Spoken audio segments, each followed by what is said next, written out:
Hello, and welcome to a brand new series of In Conversation. I'm Charmaine E, and I will be your host today.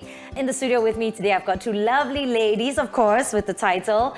I've got the very lovely Anna Haotanto, the founder and CEO of New Savvy, and the chief builder of She1K.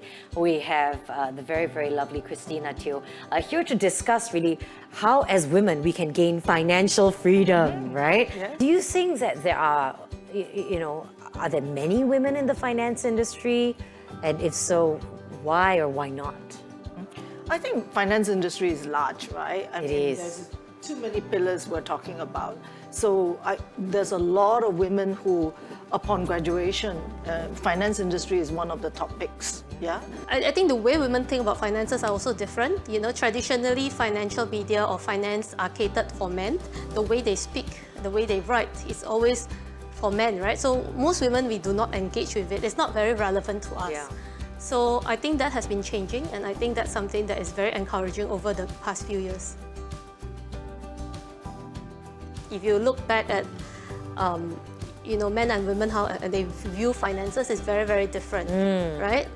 So when you ask a man, we have done this test a lot of time, right? Yeah. When you ask them what are your financial goals, they will say, I want to earn 20%. It's almost a standard 15 to 20% answer. Interesting.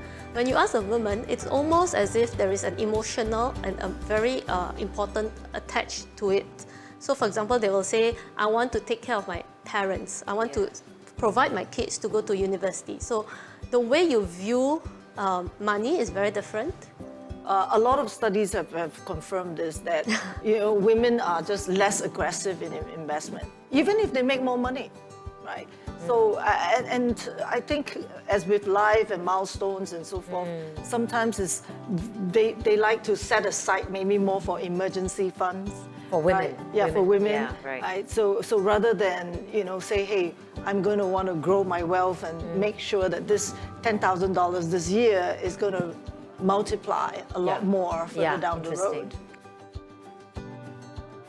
What I know is my intern's already starting to put aside money.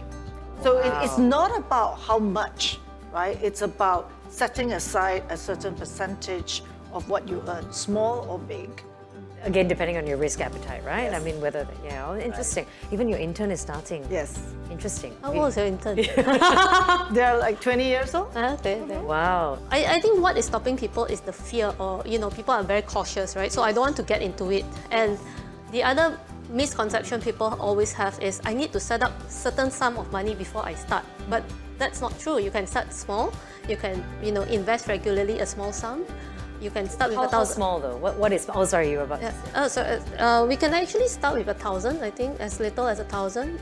In fact, if you do dollar cost averaging where you invest regularly, I think even 200 you can. I think when you talk about milestones, I can define it in two ways. One, in terms of life stages, so whether I am single, starting my career, getting married, having kids, or I can look at it at my decade, which decade am I in, right? So I think an easy way that I usually tell people, or women that ask me, is that in your 20s, I think it's good to have at least 6 times of your monthly salary. Because when you're working, if you lose your job or anything, it's a good enough amount. Yeah. In your 30s, you have different responsibilities: children, education, buying a property. So it's good to have one times of your annual salary. And in your 40s, you have even more responsibilities, right? And I think Potentially kids. Yes, and maybe kids, college education fund, your own retirement. So. Twice of your annual salary. Many women like myself like to excel in our job. So we give our 300% when it comes to work. But that's where the folly is, right? Instead, I should have carved out a bit more time to know and talk to people who are into investments and financial planning and so forth. And that's the thing also, the difference between men and women, bringing back to this difference between men and women. Men in their old boys club, right, or young boys club, they talk a lot about investment. It seems to be a go-to topic for them. Exactly. So women, we don't have that. You know, when we first meet, we'll probably be talking about something else. Sure, Not yeah. about money and not about Agreed, investments, agreed, right? agreed. So because of that, you kind of not figure out your pathways. One thing that is important for anyone that is starting out is to understand what is your financial goals. I think, this is something that people normally don't think about, because for most of us we say, hey, you know what? I have a career goal, right? I want to make VP by a certain age. I want to have kids. I want to have 2 kids by the time I'm, 30, right? Yeah. But nobody talks about, hey, this is the kind of money that I need to achieve this kind of lifestyle that I want. So the first one I will say is, when I grow up, I always hear that certain things, that men are better in certain things, right? Whether it's technology, finances, science, and it's not true. Actually,